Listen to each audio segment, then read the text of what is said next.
Good morning, everyone, or good afternoon, depending on where you are in the world. I am just getting things set up here. If you haven't already, take a moment um, to look over some of the cool products that we have at Archer. As you know, we always like to talk a little bit about some of the upcoming stuff. And just a quick microphone check if you are in the chat. I don't know, or the Q&A. Can you hear me? Is everything working okay? You can see me, you can see my slides. If somebody could just give me a thumbs up or answer. Sometimes that chat gets disabled, and man, you guys, I am just so not great at everyone. Let's see here. Everyone can chat. Hi, we can chat. You can answer questions in the chat. I'll try and look. Okay, you can hear me. Great. Thanks, Lisa. Um, I will try and look into Instagram and stuff like that. It's just hard sometimes to look at all these different things because we're on Instagram, Zoom, YouTube, I don't know, all these different types of things that we're looking at. So just want to make sure that you can hear me, you can see me, and you can see my computer and my slides. Um, awesome. Okay. Cool upcoming things. If you guys are getting ready for your NP boards, we have this new 1 day live review. It's our second time doing it. It's going to be next Friday, December 12th. It's all day. So we start at 8 a.m. Central Time. So we do everything on Central Time since it's in the middle. 8 a.m. Central Time. And we basically just run through a quick review and we add in lots and lots of questions. It's just Hiva and I who are doing this currently. It's really fun. We get through a ton of information. So if you don't know about it, take a look, see if you're interested. If you're getting ready for your boards, I think it's an excellent kind of way to just kind of see everything that we have to offer and all of the great stuff that's out there. Okay, and now I'm sorry, I'm just trying to find my slides on my computer here. They're there. Okay, we are good to get up and running. And of course, we have our Q Bank, which is excellent. Lots and lots of questions. If you're prepping for your boards, if you're, getting ready to sit for that exam, the more questions, the better, but you don't want to overstudy. It's always kind of the balance. My recommendation is anywhere between 25 and 50 questions every single day and one long test per week, okay, where you're sitting down. It's kind of like training for a marathon. We want your brain to be able to sit and focus for that length of time that is the board's exam. So 25 to 50 questions, that's going to guide what content you kind of need to focus on. So say you're doing cardiac this week, go ahead, study your cardiac questions, and then whichever questions you're seeing that you're kind of getting wrong over and over, that's the content you need to go ahead and focus on a little bit more. Use that to guide. I would say every week choose a new kind of system to focus on. You might stay in cardiac too, depending on how much time you have. You might be able to stay in cardiac for a little bit longer. That's a very complex system. Same with neurology, but respiratory you should be able to get through in 5 days of studying. And then again, you're going to do that big long exam at the end of your study weeks. So depending on when you start, whatever, I do want you sitting and doing one long exam per week. We have our SurePass combo. That's kind of probably the best thing that we have available. So take a look at it. We have some cool stuff. We're working really, really hard at Archer to give you the best content, really help you pass your boards and just feel really confident. Remember, you're not expected to be like an experienced nurse practitioner sitting for your boards. What they want to make sure is that you are safe, competent, novice nurse practitioner. So that's what it's asking you. You have all of this information that you've learned over the course of the last 18 to 24 months, depending on your program, that now you're putting together into be able to care for patients. And that's what they're looking for. So they're looking, can you take this pathophysiology, this pharmacology and assessment, and can you put all of that together to make really safe, good decisions for your patients? So when you sit, just think about that. Important, get yourself centered before your exam. I always say arrive early, go for a little walk, like 15, 20-minute walk before your exam outside. Um, shown to increase like blood flow to the brain, but also lowers your anxiety. And positive affirmations, like you know this stuff. It's just about proving that you know this stuff. It's all in there, it's all in your brain. You can do this. And some deep breaths. Anytime you're feeling overwhelmed, just stop for a moment, take some slow, deep breaths, do your boxed breathing, in for 4, hold for 4, out for 4, in for 4, hold for 4, out for 4. Love that. It does just really kind of stimulate that vagus nerve and lowers that heart rate, gets you centered. Try and try and try to keep that focus. Okay. All right. Without further ado, let's talk about respiratory because we only have 28 minutes and I have so many fun things that I want to cover. We probably won't get through it all just as the nature, but our objectives today just really overall be able to find what's abnormal. What do we think it is? What are we going to do about it? And then how do we reevaluate afterwards, right? Um, Quick review over our sounds. This is just important. This is something we learned in nursing school.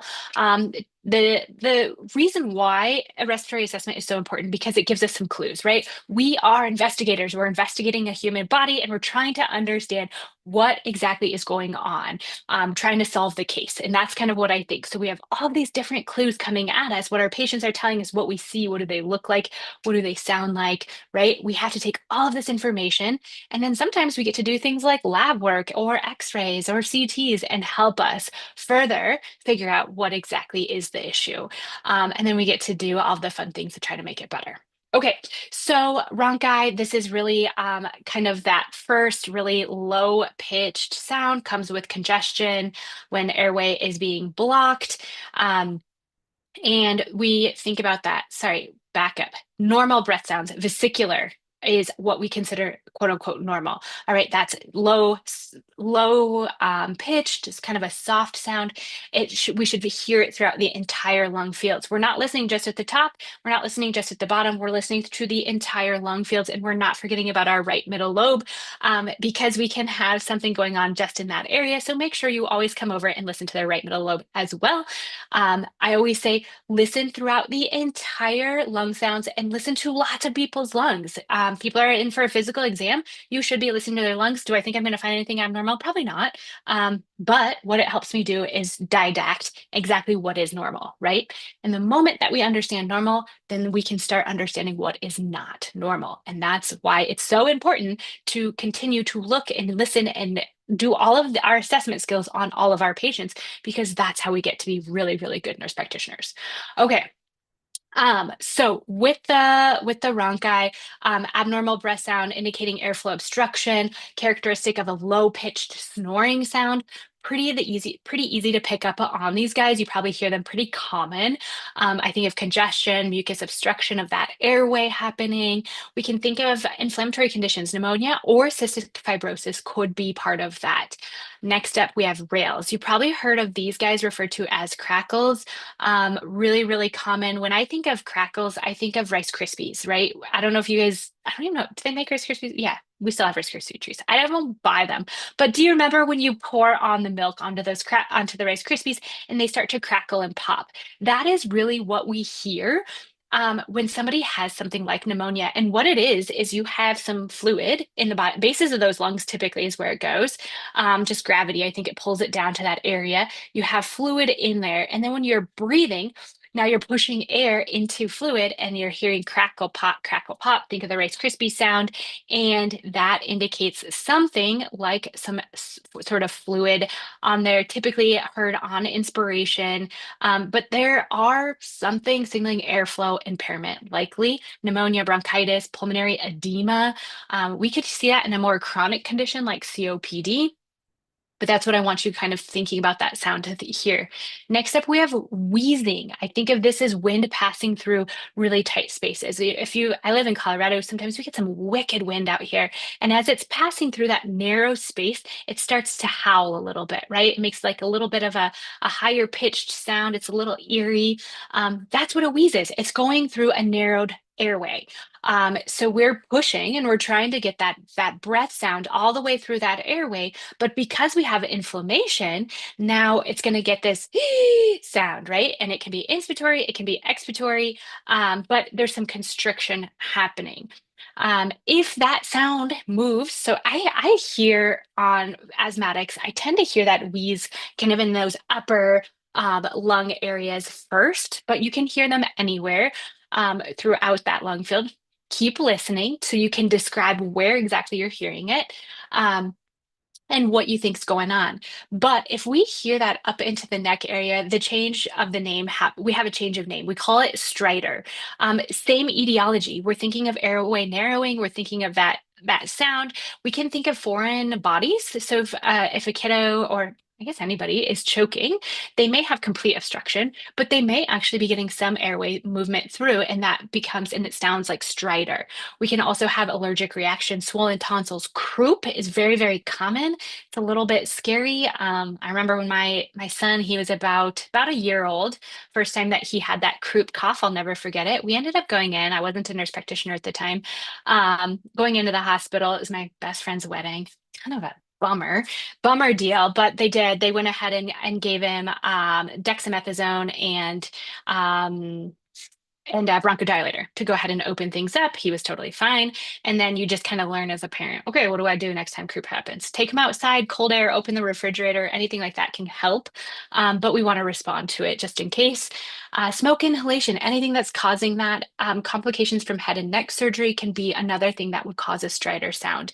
Diminished or absent breath sounds. Now, this is a red flag. If you don't hear anything, we need to know why. Why is there no fluid? Are they unable to get airflow all the way down there? They can't take that deep of a breath. They're like kind of deconditioned, possibly.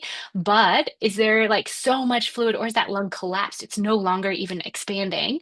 That's your pneumothorax. Heart failure, if it's just so full of fluid that we can't get those bubbles, cracks, pops anymore that we had on the Rice Krispies, because now we have so much fluid in that lung that that lung is not able. We can't actually push past that to fill up those alveoli. So I think about those things. Also, just a pro tip, have they had a lobectomy? Have they had a portion of that lung removed because of maybe a nodule in that area? Good question to ask. If you don't hear anything there, is there any lung tissue there? Just make sure that there's lung tissue.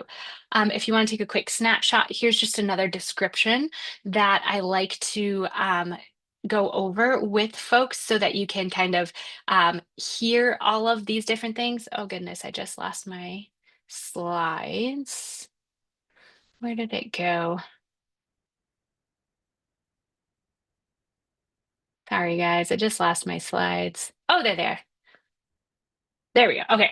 Um, Take a photo of this real quick if you didn't. It's just a really nice way to like understand what they sound like. As you're moving through, it will become more common practice. Okay. Next up, common cold. We know this exists. We have lots and lots and lots of different viruses that cause the common cold. I think people are getting a little bit better again about understanding it could just be the common cold. I don't see people coming in clinic as often, wanting COVID testing and stuff like that. Like we're kind of like remembering that this exists. But after COVID, it was a portion of time, and that's a lot of my training happened right during COVID. I was doing my residency program 2020. And so we had to do a lot of like, is this COVID? Is this a common cold? Right. And remember that it exists, but it's just going to be a little bit less, right? These people with a common cold, typically, unless they're immunocompromised, they do pretty well. They're able to kind of continue functioning with their life. When we think of anything worse, we're going to see that they just feel a lot worse, right?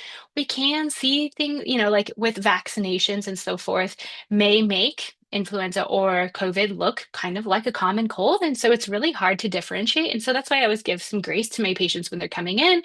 But yeah, we can do a FlowVid test to rule it out, right? And once we rule it out, then we can say it's probably just the common cold. But what we think about here, scratchy throat, sneezy, runny nose, cough, congestion, maybe a mild fever. When you look inside, right, we're going to look and see some red swollen tonsils. They might have some clear, lightly colored nasal drainage coming down. We can pretty confidently diagnose this based on clinical symptoms. But again, a little FluVid test isn't bad. If they're coming to see you, that's why. They want it to be ruled out. Most important thing is that, hey, if we're going to do some decongestants or something, make sure we're not telling somebody with like uncontrolled hypertension to take Sudafed because that might just, bump up their blood pressure. Decongestions can cause urinary retention. I had a patient come in who, I mean, incredibly intelligent man. I think he has like PhD and worked for the Library of Congress or something. Really, really smart guy came in and had urinary retention. Hadn't been able to go to the bathroom for, a couple, like maybe 24 hours, hadn't voided and was uncomfortable, obviously, and come down to it asking questions. Oh, yeah, I had a cold and a cough, and I was taking something over the counter. We ended up sending him in because he kind of had a fever and stuff like that. So he was getting some backup into his kidneys at that point. When by the time he came to see me, we didn't treat him in the primary care. We sent him just, he had some other risk factors going on. But just remember, decongestions can cause urinary retention, especially if you have a prostate. It seems to worsen any sort of benign hyperprostate, benign hyperplasia, plasia of the prostate, BPH.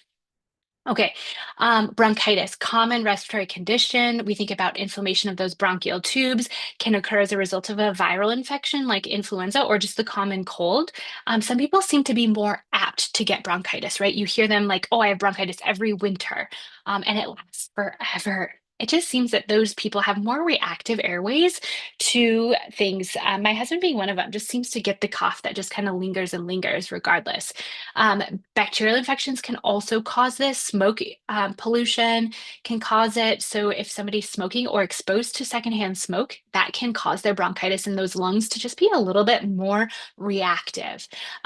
Patients will often kind of present a nagging cough and it just doesn't seem to go away. We also see some increased mucus production. It might start to actually hurt, right? When we are coughing, coughing, coughing, coughing, coughing, coughing, we're using a lot of intercostal muscles. So we have muscles between each of our ribs.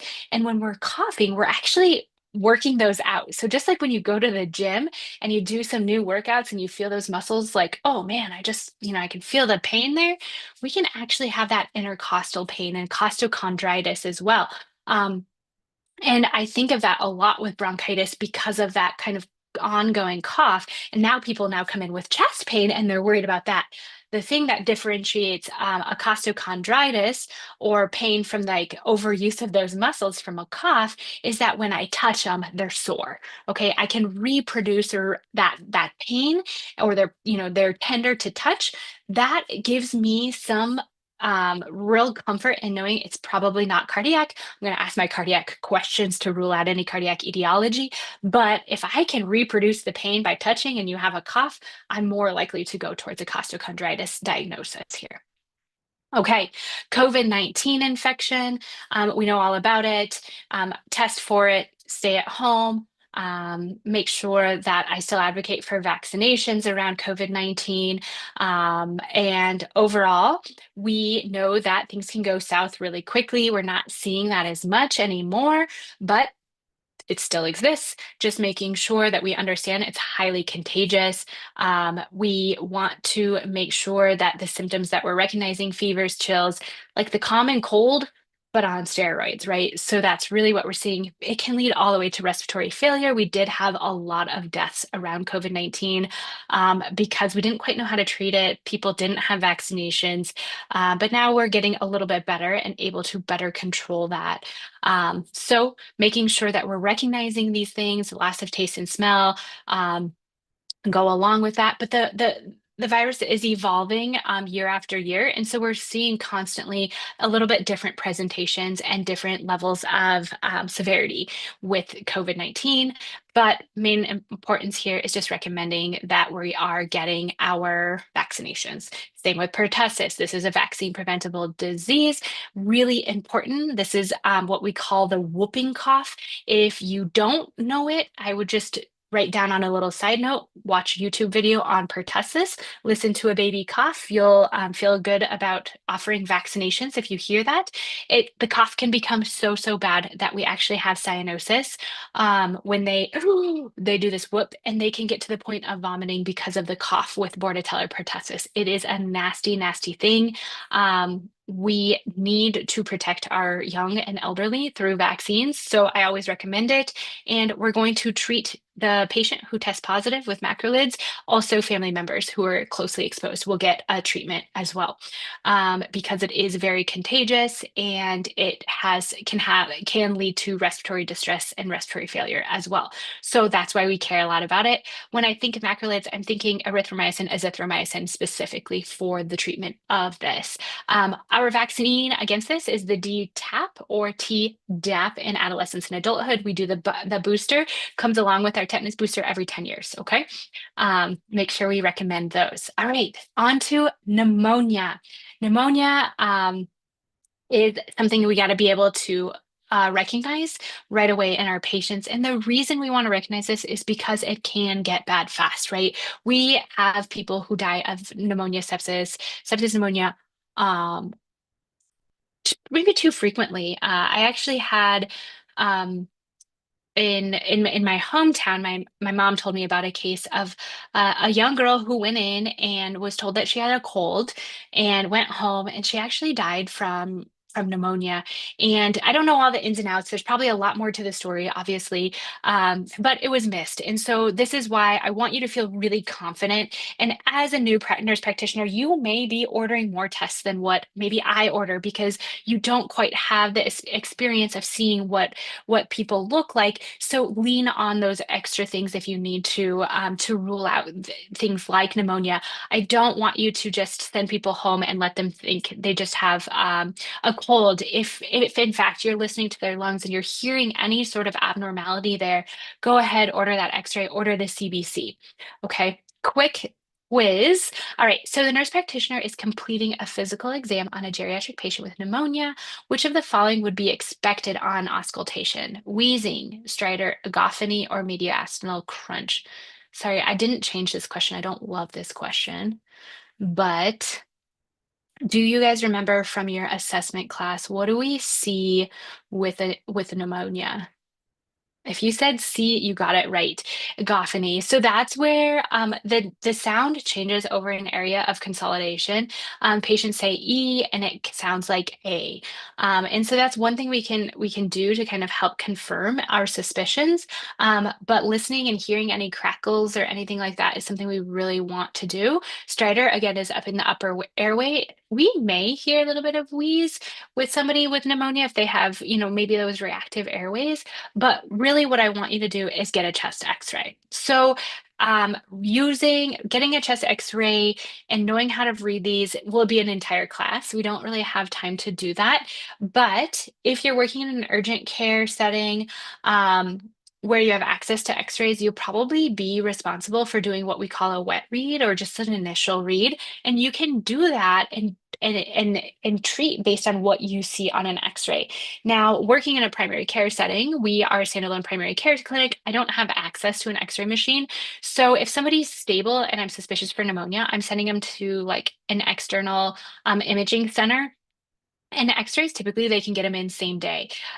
So if you have somebody with an ankle sprain and you're concerned about like a fracture, a toe, wrist, whatever, or pneumonia, you can usually get these folks into an imaging center right away if they come to you in primary care.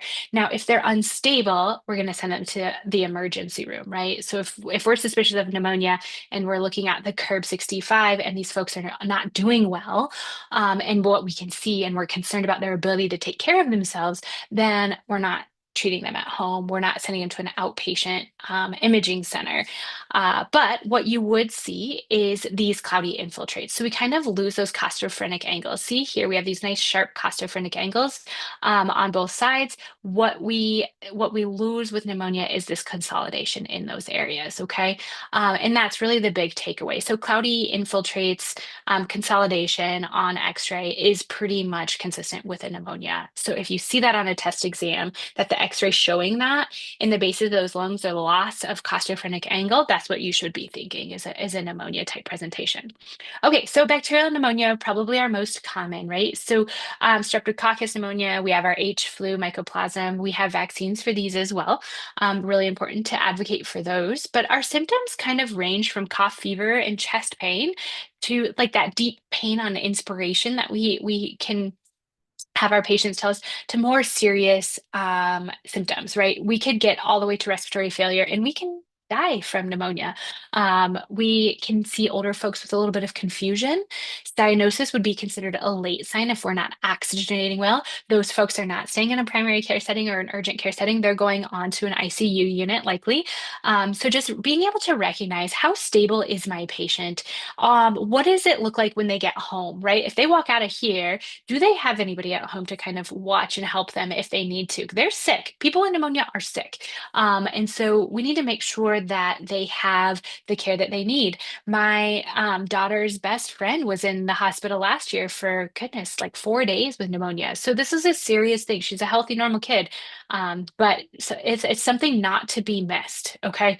On physical exam, we likely will hear like the rails or crackles, decreased breath sounds as the disease gets more, the infection gets more pronounced and more advanced. Um, the gold standard chest X-ray, right? It's going to show us those consolidations. We may see some pleural effusion. We're going to order a CBC. We're looking for a white count. You could get a PCR, respiratory PCR test to figure out what exactly you're treating. Blood culture, if you're worried about sepsis, that would be done at a higher level of care, not in a primary care setting. And we're going to choose our treatments. And guys, I look up on UpToDate to see what I should be treating with pneumonia. This is kind of changing and evolving based on um, resistance in the area to different things. So we can do amoxicillin, azithromycin, we can do fluoroquinolones. Do we need oxygen? Do we need nebulizer? If we're thinking about those higher levels of need of oxygen and stuff like that, I'm not sending that person home. Okay. If they are not saturating well and they have a high fever and they're not eating, they have no appetite, they just look sickly, those folks are going to just go into the emergency room and potentially get admitted to a higher level of care. Okay, viral pneumonia, also really common, caused by viruses, right? Influenza viruses, respiratory syncytial virus, RSV, adenovirus, COVID-19. All of these things can cause something, but what we see is a little bit different from bacterial pneumonia with like that quick onset with bacterial pneumonia. Those folks get sick and they look sick very, very quickly. Viral pneumonia is a little bit more gradual, and the exam is not quite so in your face as obvious as a bacterial pneumonia. So here we'll probably rely on a little bit of lab work, CBC, maybe a fluvid or RSV test, right? Ruling these things out. Chest x-rays are still helpful, but we might see a little bit different defects on x-ray. When we're thinking about viral pneumonia, I think of that parenchymal defect that looks just a little bit different than our bacterial pneumonia. Um, will help us kind of confirm that diagnosis, right? We're those investigators, we're looking, we're getting all this information at us, and we're piecing it together to see what best fits. What we're going to think about here is supportive care, rest, hydration, super, super important, and then treating that underlying cause. So if we have a fluvid positive for influenza A or B, we might consider Tamiflu. If it's COVID, we might consider that Paxlovid, like the antiviral medications that we have available, depending on how people are presenting and all of their risk factors, and if they are a candidate for this treatment. Okay. Just one thing else to think about is our more atypical pneumonia caused by less common organisms. Here we think of that Legionella, chlamydia pneumonia, and this is going to be, again, pretty hard to put two and two together. And honestly, I haven't ever seen this in practice, so I don't know exactly what to tell you. I don't have a great example of this, but what we know and what we have read and what our literature tells us, it's a little bit milder pneumonia, headache, sore throat, non-productive cough. And this is where we diagnose with a PCR and serology. Okay. So these folks probably sick and we just can't quite figure out what's going on. I would guess if I have seen this and I didn't know it, I've treated them with an antibiotic and they've gotten better. We can use our macrolides just like we did in bacterial pneumonia. Also the fluoroquinolones here to help with these atypical pathogens. These are just less common pathogens. And so we're going to see it a little less often. All right, another quiz. History and physical findings identify a case of community-acquired pneumonia in an older adult patient. Which of the following can help identify if this patient requires collaboration for a higher level of care acutely? So, when we're talking about this question, it is asking us what tool do we have that's going to tell us if we need to transition this patient to a higher level of care right away? Would it be the curb 65 index, bronchoscopy, a pleural fluid culture, or a chest x-ray? What do you guys think? You can put it in the chat. Let me see my chat.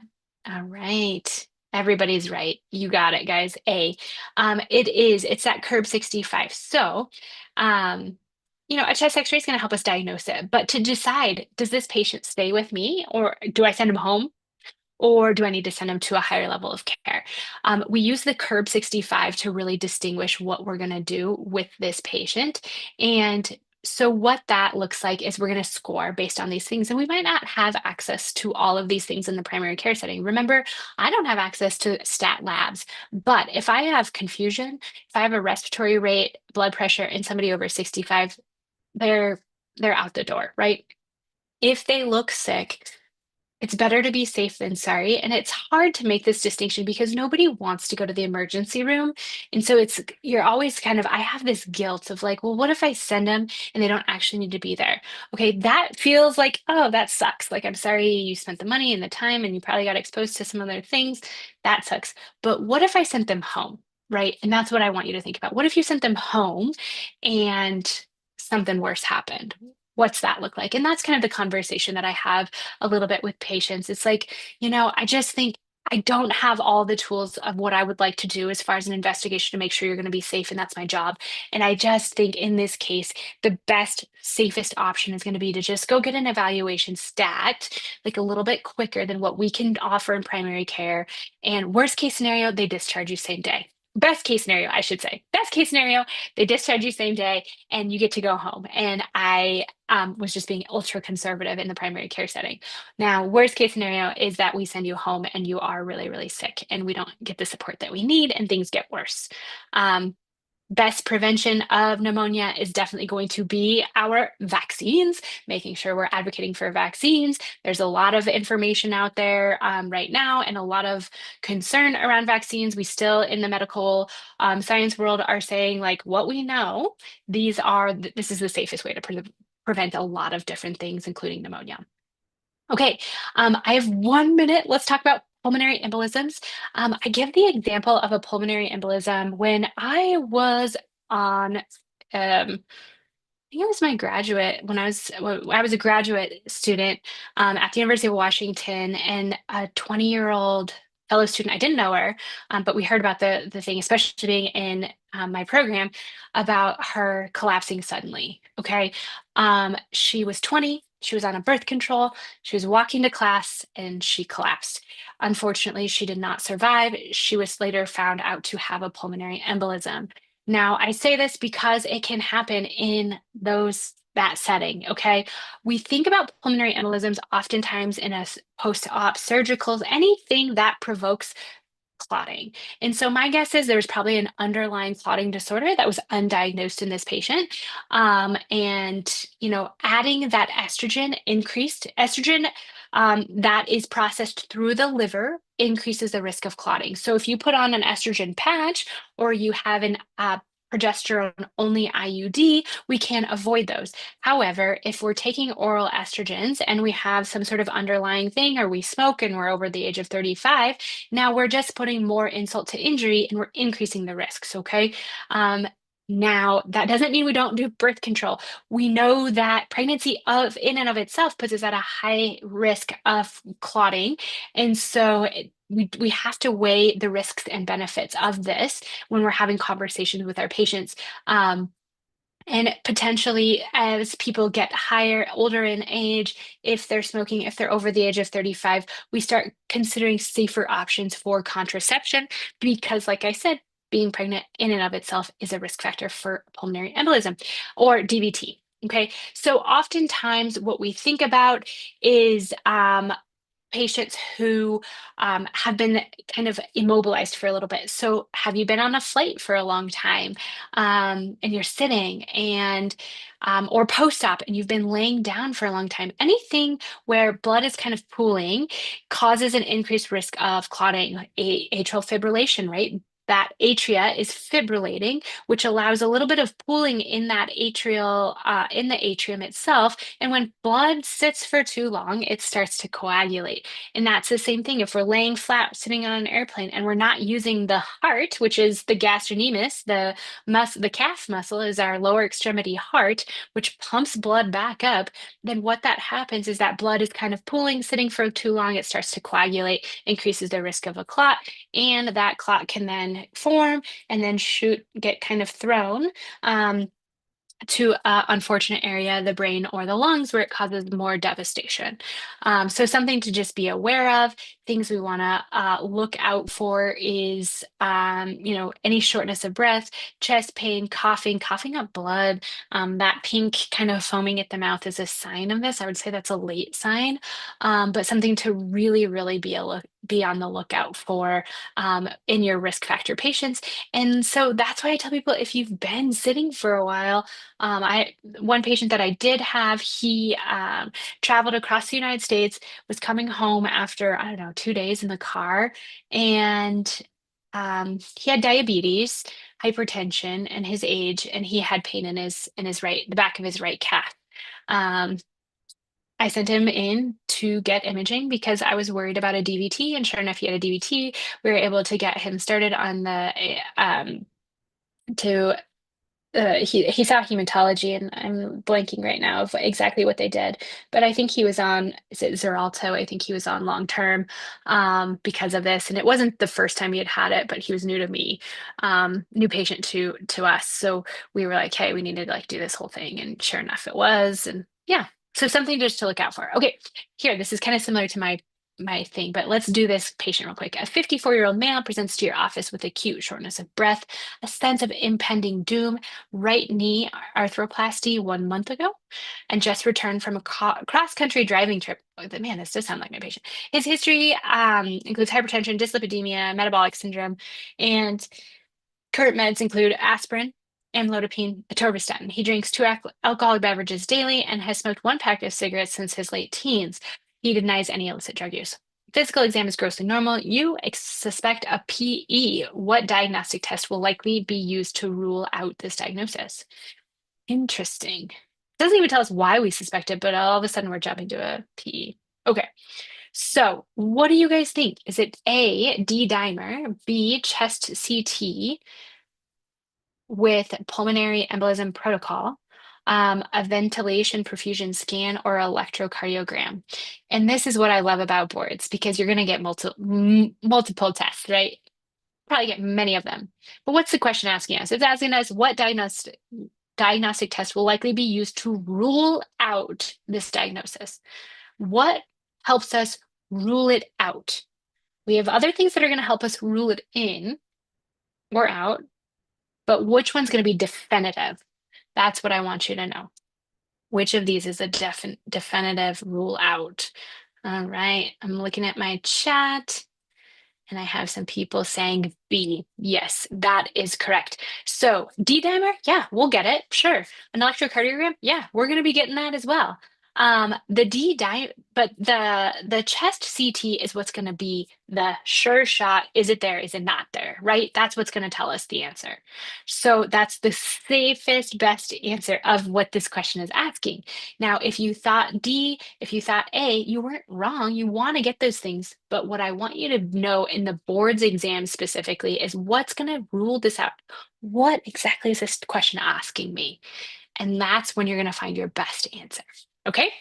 All right, you guys, that is a wrap for today. I had some actually, that was it. I got through everything. Wow, I can't believe it.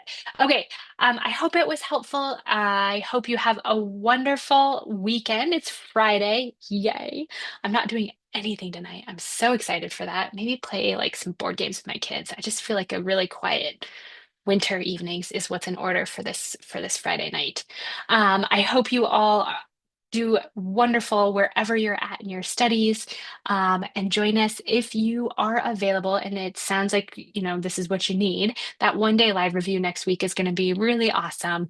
If you need to play hooky for a day, come join us. It'll be worth it. Heath and I are very, very excited. We have continually just revamped a little bit. So we did it last month, and we're going to continue offering this once a month. So if it's not today, if it's not, December, but January, February, March, April down the road, just know that it's something that we have, and we're planning on continuing to offer this for that 1 day. Look out all of our other cool offerings that we have at Archer. We're here to support you. We offer tutoring. I love working one-on-one with students. So if you need just a little bit of extra support to get through this boards test, just reach out to us. We are always here. If you have any questions about today, you can email us at advancedpractice@archerpulse.com. And otherwise, have a wonderful weekend and keep doing what you're doing and learning and applying and taking really good care of people. You guys are awesome. And as always, we'll see you very, very soon. Okay.